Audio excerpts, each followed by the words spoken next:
माहेरवरून आलेली पिशवी उघडली आणि डोळ्यात चटकन पाणी आलं. कारण माहेरवरून मम्मी पप्पांनी पाठवलेला भाजीपाला ही फक्त माझ्यासाठी भाजी नाही, हे त्यांचं प्रेम आहे. आणि हे प्रेम त्यांचं वेळोवेळी ते मला पाठवत असतात. प्रत्येक सासरवासीन स्त्रीसाठी ही पिशवी सुख देऊन जाते. कारण हे त्यांच्या आई वडिलांचं त्यांच्यावर असलेलं प्रेम असतं, जिव्हाळा असतो. त्यांना काय देऊ आणि काय नको असं होतं. आईबाबांचं प्रेम कमी होत नाही, हे वेळोवेळी ते सिद्ध करूनच दाखवतात.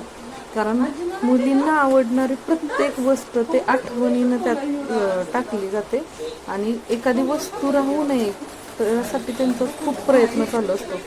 तर ती जोपर्यंत त्या मुलीजवळ पोचत नाही ना, तोपर्यंत त्यांची चांगली धडपड चालू असते. तर ही ना घरची केळी जी सर्वस्वीला खूप आवडते, म्हणून मग तिच्या आजी आजोबांनी तिच्यासाठी पाठवली. तर कच्ची केळी पाठवली होती, ती गाडीतून येईपर्यंत अशी पिकून गेली. घरचे नारळ जे माझ्या आजोबांनी लावले होते त्याचेच हे नारळ आहेत. घरची कैरी आहे, अजून पिकायचे पण कच्ची कैरी भेटावी म्हणून मग हिथं पाठवले. आणि त्या पिशवीत एवढ्या मोठ्या साहित्य मावलं नाही. तर हे बघा, इकडं शेवग्याच्या शेंगा खूप चवीला आहेत आणि त्या गावाकडं असतात ना, मग इकडं चवीच्या भेटत नाहीत काही काय, म्हणून मग ते नेहमी पाठवत असतात. भरितासाठी वांगी आणि ढेसे, परत घरचे तांदूळ, आणि जावयाला इडली डोसा आवडतं म्हणून मग रेशनिंगचे तांदूळ, एवढं सगळं घरचे पाठवलेलं आहे. चिवसाठी एक काकडी, ज्याला आम्ही वाळक बोलतो, तर ते पाठवले. एकच होती तर एकच पाठवली. माहेरवरून अशी काही पिशवी आली ना, तर किती काय त्याच्यात आहे ते बघायची एवढी गडबड असती ना. खरंच खूप भारी वाटलं, असं गावावरून आल्यासारखाच फील आला. हे बघा किती प्रमाणात ढेसे दिलेत. 2-3 तर भाजी सहज होतील आमच्या. तुम्हाला असं काय माहेरवरून आल्यानंतर आनंद होतो का? म्हणजे होतच असेल सगळ्या मुलींना, पण तुमच्या काय फिलिंग असतात त्या मला कमेंटमध्ये नक्की सांगा. आणि हे बघा, घरच्या शेवग्याच्या शेंगा आहेत.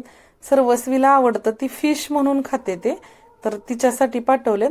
तर आता मी तिला थोड्या थोड्या करत देणार. आणि तिला खरंच खूप शेवग्याच्या शेंगा आवडतात, ती तिकडच जाऊन खायला शिकली. तर तिच्यासाठी बघा शेवग्याच्या शेंगा किती दिलेत.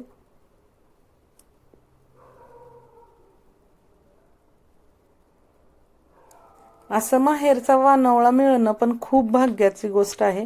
तर हे जेव्हा भेटलं ना, तेव्हा खरंच मला खूप रडायला आलं होतं. कारण आपण एवढं किती करू शकतो ना, हे याचा अंदाजच लावू नाही शकत. आपल्यापेक्षा खूप करतात आई वडील आपल्यासाठी, आणि आपल्याच्याने त्यांच्यासाठी एवढी परतफेड करणं शक्यच नाही.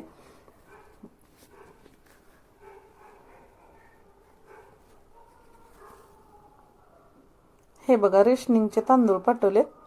5 किलो वगैरे असतील, तर याच्यात बरेच वेळा इडली डोसे होतील.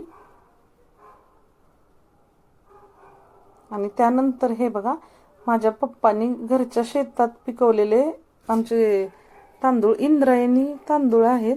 खूप छान चव लागते याची. मग ते एवढं मोठं ठिक पाठवले.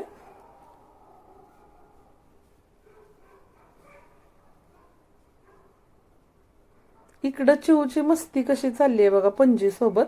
तिला तिच्या पाठीमागं असं उभं राहायचं होतं, आणि तिला उभं राहायला आलं त्याचा आनंद तिच्या चेहऱ्यावर झळकतोय बघा. आणि इकडं बघा माझं काय चालू आहे. मला आनंद की घरून एवढं सगळं साहित्य मिळाले, आणि खरंच खूप भारी वाटलं. आणि मम्मी पप्पांचा 2-3 वेळा फोन आला, साहित्य पोचलं का, तुला आवडतं ते सगळं पाठवलंय. खरंच खूप मन भरून आलं. आणि ह्या गोष्टी शब्दात व्यक्त करणं खरंच खूप अवघड आहे. माहेरचं वानावळा म्हणतो ना. हे बघा तांदूळ घरचे.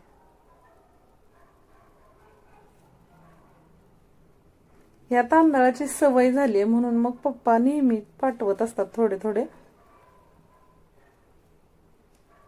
लहानपणापासून घरचाच तांदूळ खायची सवय असल्यामुळं मग याच तांदळाचा भात छान वाटतो म्हणून मग दिले.